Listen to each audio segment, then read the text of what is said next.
Glasgow. Glasgow is Scotland's biggest city and the third biggest in the United Kingdom after London and Birmingham. About 630,000 people live in the city and about 1.2 million in and near it. It is not very far from Edinburgh, about 50 minutes by train, but it is very different. The River Clyde runs through the centre of Glasgow, and it has an important part in the story of Glasgow. 200 years ago, Glasgow was a small town. Then, British ships began to go all over the world. Big ships came up and down the River Clyde. They carried things from other countries.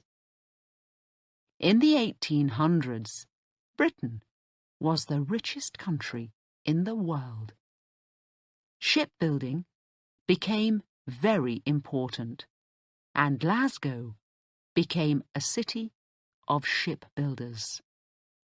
At one time, it was the fourth largest city in Europe after London, Paris, and Berlin.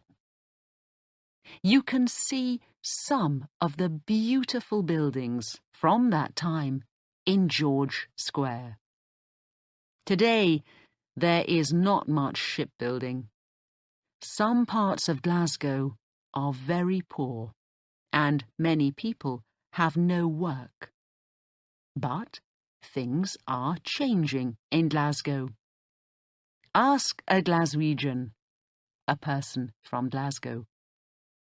To them, Glasgow is the friendliest city in Britain and one of the most exciting cities in Britain too. There are lots of things to do at night in Glasgow. It is, perhaps, the best city in Britain after London for shopping too. Like Edinburgh, it is a green city. It has 70 parks, and you can often see the hills from the centre of the city. It is a city of museums. You can see many beautiful pictures in the Glasgow City Museum and Art Gallery, and in the Burrell Collection and Pollock House, south of the Clyde. It is the city of Charles Rennie Mackintosh. About 100 years ago, Mackintosh and 3 friends began a new look in building: Art Nouveau.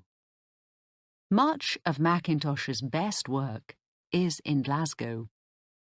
His Glasgow School of Art is on Renfrew Street. After you visit it, you can have a coffee at the Willow Tea Rooms, also by Mackintosh, on Sauchiehall Street. And Glasgow is, of course, a big football city.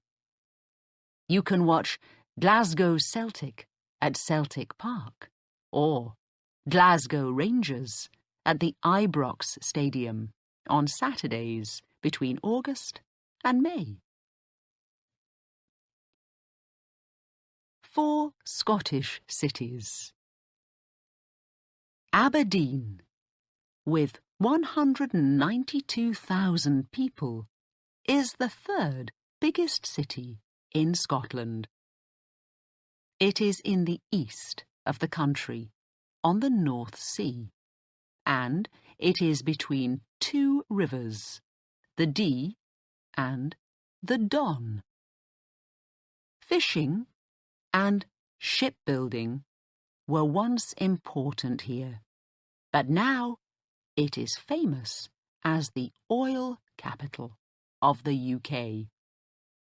Boats and planes leave Aberdeen every day for the oil and gas fields of the North Sea.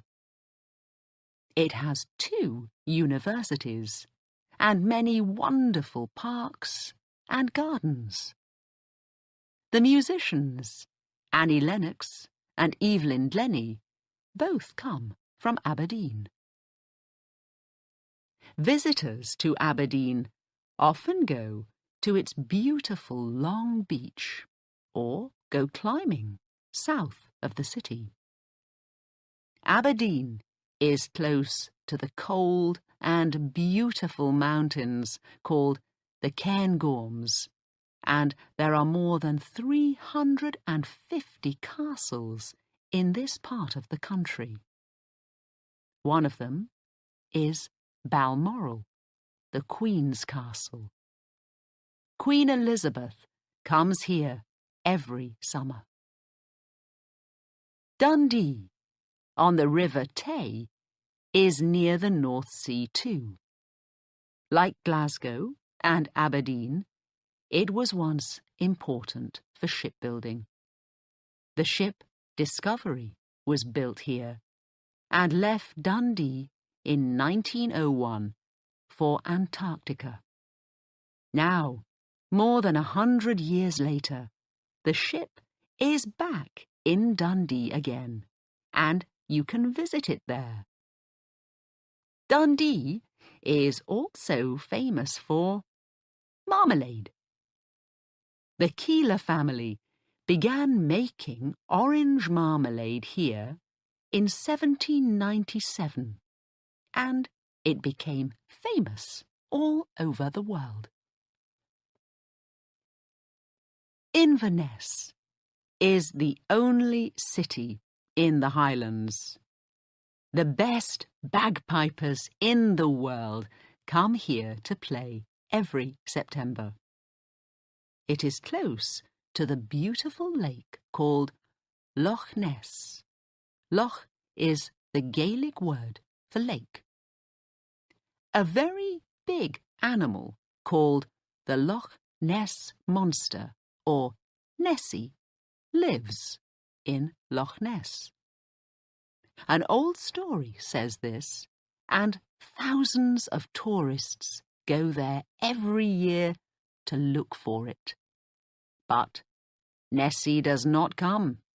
Perhaps this is just a story for tourists. Then there is Stirling, to the northeast of Glasgow. Many visitors go through Stirling when they go to the Highlands. It has a wonderful castle, one of the biggest and most important castles in Scotland. The Battle of Bannockburn in 1314 was near here, and here Mary became Queen of Scotland when she was only 6 days old.